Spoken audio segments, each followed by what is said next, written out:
It's so powerful. It's insane, chat.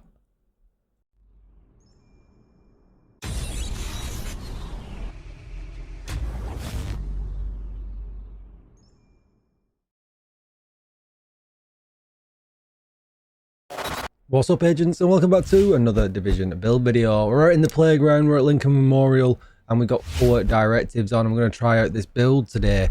It's absolutely insane how much damage this thing does. And we've talked about this in a previous video, but we're running it a different way today. It's absolutely slept on because everybody loves to hate it. Before we get into it though, don't forget to like, share, comment, and subscribe. Come and check me out live if you need help with incursions or raids, you need them exotics, we can help you out with that. Join my community Discord, you'll find the link down below in the description. With all that said though, let's get straight into this. Hopefully it's going to start as I run in. Nope. Alright, so we'll just forget about that for the last 5 seconds. Lovely sign there. There's a luggage drop if you need to drop some luggage off if you go in somewhere. Heroic, let's go. It's all about that YouTube ad revenue anyway, you know, make the video a little bit longer. Right, so let's get into this. I'm going to use the shield, my favourite skill for this, but you could use Banshee Pulse or, you know, whatever you want for this. So I wanted to add a little bit of survivability in this build, but maintain absolute huge DPS.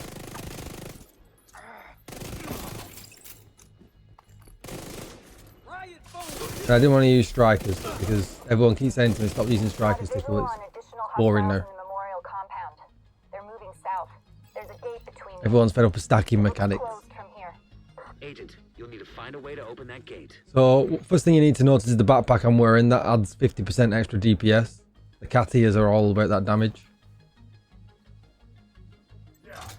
Oh, a chunga. That's a good test.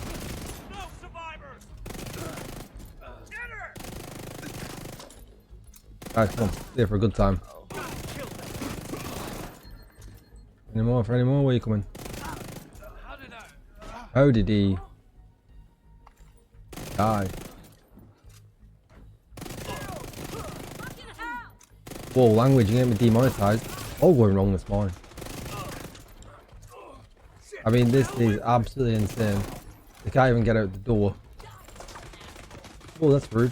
So we have got a secondary weapon here we can talk about for this exactly this situation. If they're a little bit further away, we're going to flip to the AR. And we're going to take them out just like that.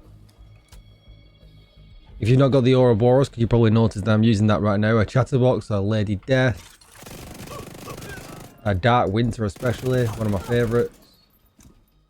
And the Ouroboros is pretty cool for range though, look at that. I think it's just because it does so much damage so fast, you know, it's...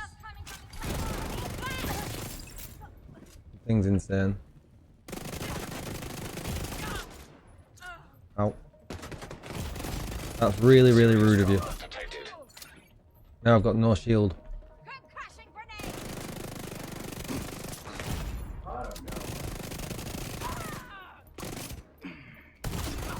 Immediate medical assistance needed. We love living life on the edge. We've got enough survivability to get our armor back on them kills, just to make sure that we still survive.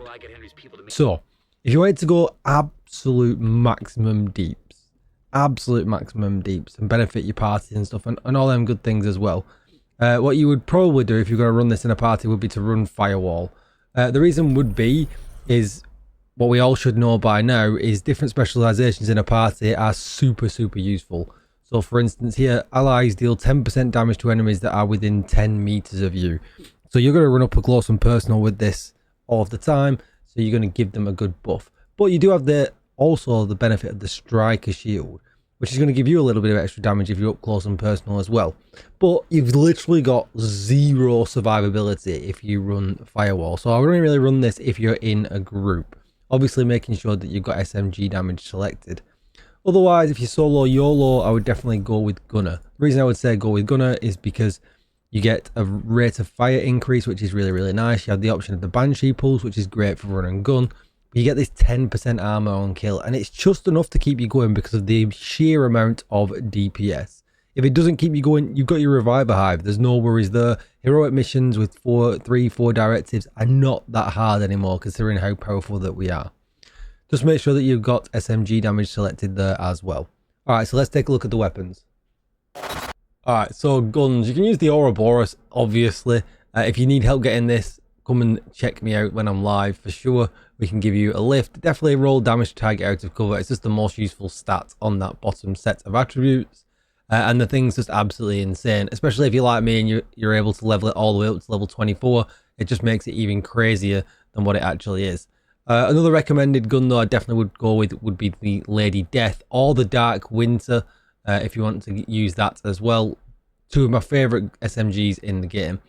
On the flip side though, perhaps if you're going to use the Dark Winter, you then open up the chance for you to be able to run the Scorpio, which is super useful as well. So if you've not got the Ouroboros and you don't want to use the Lady Death, you know, a Dark Winter Scorpio combo would be really, really good. What you'll have to do though is adjust some of the mods a little bit, just so you make sure you're at that 60% critical hit chance, and we'll go over that in just a moment. So we're living life on the edge, and as I was running around, you saw that my life did get depleted really quickly if I weren't careful enough, and we're running that sacrifice life. And that's because it comes with perfect glass cannon. All damage you deal is amplified by 38%, but all damage we take is amplified by 60%. We've got the shield, we've got the revive hive. It certainly is a gameplay style that some people will either love or hate. If you've never tried it before, give it a few runs before you give up on it, because all of a sudden something can just click and you just think, wow, I just delete absolutely everything. This is the most damage you're going to get on a chess piece if you're not zooming in and using perfect focus, and that's again another different kind of play style. Absolutely brilliant. I've got crit damage, crit chance, and crit damage. It doesn't need to be perfect glass cannon if you're struggling to get one of these. If you've not yet got one, you could just run regular glass cannon, and that could open up the chances for you to use perhaps like a Grupo chest or a Walker Harris chest or something like that as well, which is also really, really nice. So this is Providence, so we get the 15% headshot damage bonus here as well. So you have got to try and aim for the heads a little bit, but we are running up close and personal, so that's not generally a problem. Continuing with the full damage theme, you can see here now we've got the Grupo backpack. Gives us 15% critical hit damage, obviously weapon damage, and then we've got crit damage, crit chance, and crit damage in the mod slot with perfect, well, with vigilance. Now, a couple of things to talk about here with vigilance. Now, because we're running the shield, vigilance doesn't disappear when we get hit, and that's what that is really all about. We really need to make sure that we maintain vigilance at all time, because it's 25% weapon damage.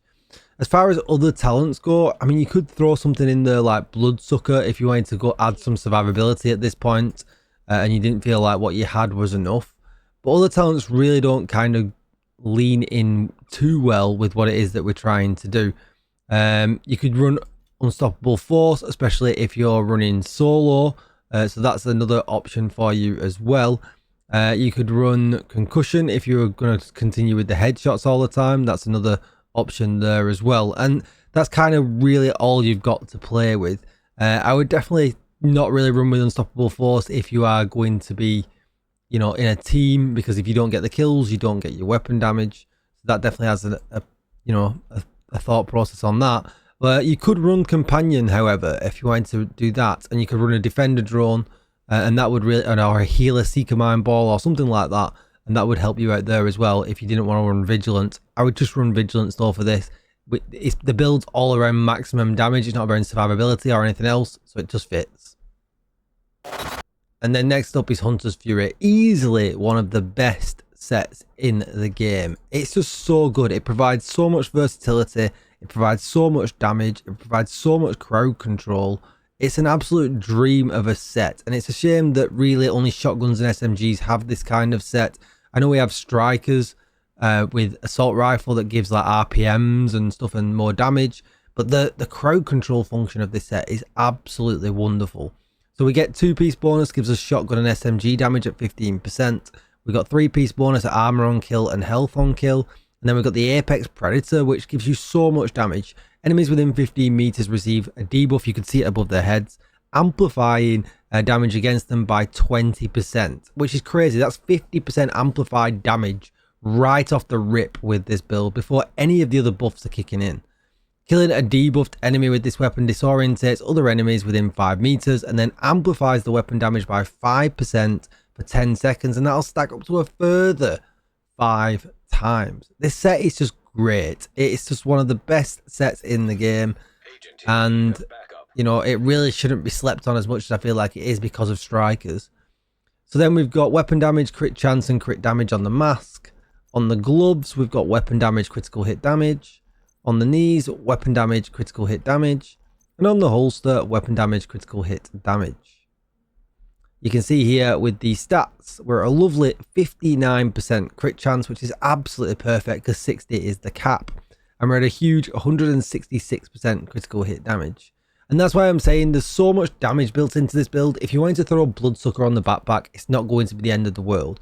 Yes, you're going to drop 25% weapon damage, but it's just 25% weapon damage. It's not amplified damage like it is from the chest piece. You know, it's literally just base weapon damage from Vigilance. So you're not really killing too much of your damage. And let's face it, if you've got any kind of expertise in the main guns that you're using as well, you're already making up for that damage loss, and you're already more powerful than what heroic dictates anyway. That's going to be it for the build. There it all is. Like I said, regular shield for me on this one because of Vigilance and the Reviver Hive. Hope you're having a great day, agents. Don't forget to like, share, comment and subscribe. Thank you so much to everyone that subscribed recently. You're driving the channel absolutely wild and I really, really appreciate it. I'll see you all in the next one. Bye bye.